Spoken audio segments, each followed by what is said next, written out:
Halo, assalamualaikum, selamat pagi. Ya, Jumat berkah. Kita nggak berapa sih sekarang?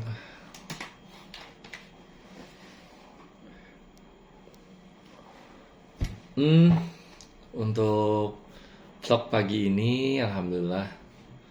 Tadi aku udah shoot video saat aku aktivitas pagi ya, subuh. Saat aktivitas pagi, subuh, biasa. Tadi subuh kesiangan juga, Jumat ini. Tapi kayak biasa kita kan punya punya kegiatan amal harian, ya kan? Malamnya tuh udah baca ratib ya. Kalau dulu itu aku baca al-maksurat ya, atau pak jikir pagi dan petang gitu. Tapi ratib al-haddad ini juga isinya hampir sama ya, bagus juga ya, bagus gitu. Yang dimana di sini kita kalau rutin membaca ratib setiap hari, terus juga istiqomah dengan kegiatan lainnya tiap hari gitu, ini bikin kita tuh hidupnya lebih terarah aja, lebih teratur kayak gitu ya. Jadi kalau bisa kita misalkan punya kegiatan rutin gitu, kegiatan rutin itu sebaiknya jangan ditinggalin, itu dikerjakan aja gitu. Karena kalau kita kerjakan dengan bagus ya, itu akan menjadi amalan kebanggaan kita nanti di yaumil akhir, di akhirat kelak gitu, seperti itu. Contoh nih ya, contoh buat teman-teman yang mungkin tiap Jumat itu melakukan kegiatan Jumat berkah. Dan artinya gini, minimal banget itu kita berbagi walaupun hanya dengan setetes gula. Kenapa? Saya kok bisa bilang ada cerita apa tentang setetes gula. Jadi ada kisah seorang ibu penjual bubur ya, penjual bubur kalau nggak salah ya. Itu di daerah Jawa gitu kalau nggak salah. Kebiasaan ibu ini dia selalu meneteskan gulanya itu ke bawah tanah tempat dia pijak atau tempat dia dagang, dan nanti akan berdatangan semut gitu. Karena cuma itulah yang biasa dilakukan untuk bisa bersedekah. Jadi bersedekah dengan makhluk Allah, yaitu semut ya, dan semut ngumpul gitu.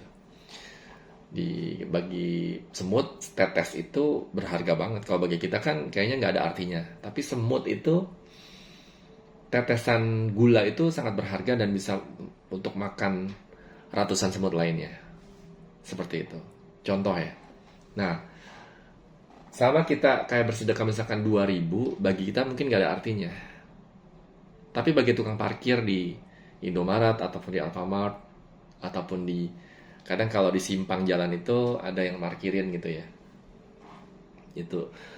Kita kadang ngasih 500 perak, 1.000 perak gitu, seperti itu. Itu berharga banget buat dia. Karena kalau dikumpulin itu kan bisa sampai, ada yang 50.000, dikumpulin bisa sampai 100.000. Dan terkadang itu untuk biaya makan dia setiap hari untuk keluarganya.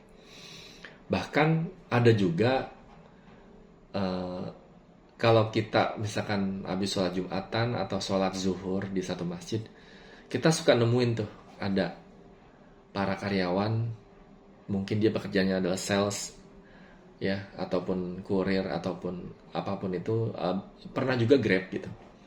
Itu mereka bekal, mereka bawa di kotak makan terus makan di masjid gitu.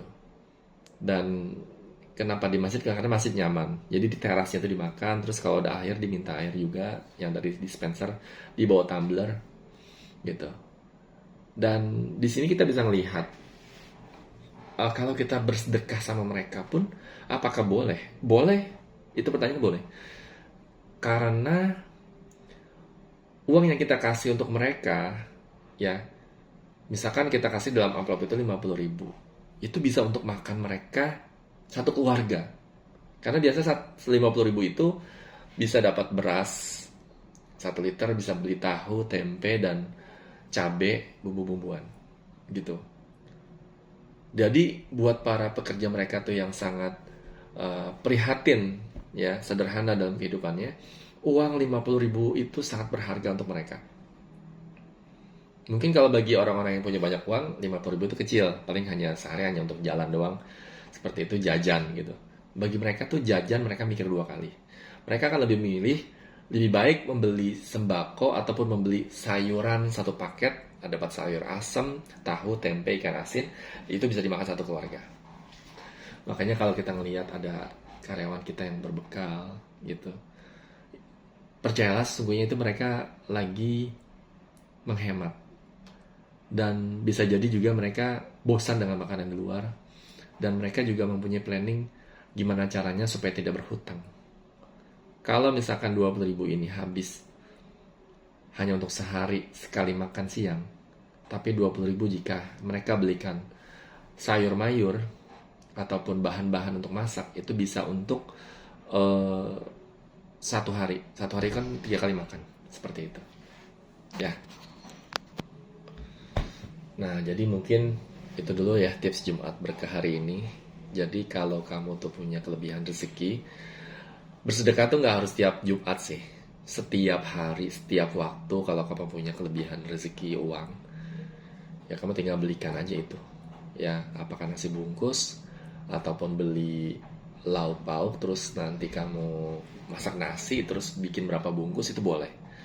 Atau mau ngasih uang juga boleh. Di tiap masjid di Indonesia itu punya kotak amal. Musola punya kotak amal, majelis taklim punya kotak amal, masukin situ. Itu adalah sebuah energi positif di pagi hari yang kita lakukan. Ya. Kemudian juga ada juga yang dia rutinitasnya itu senangnya sama pemulung, karena ngelihat pemulung tuh bawa karung isinya penuh gitu. Dan mereka akan jual rongsokan itu paling dijual sehari per kilo ya, hitungannya berapa puluh ribu gitu. Kemudian dia senang bersedekah ke situ, ya nggak apa-apa, lakukan aja. Ada juga yang senangnya bersedekah dengan anak yatim, silakan.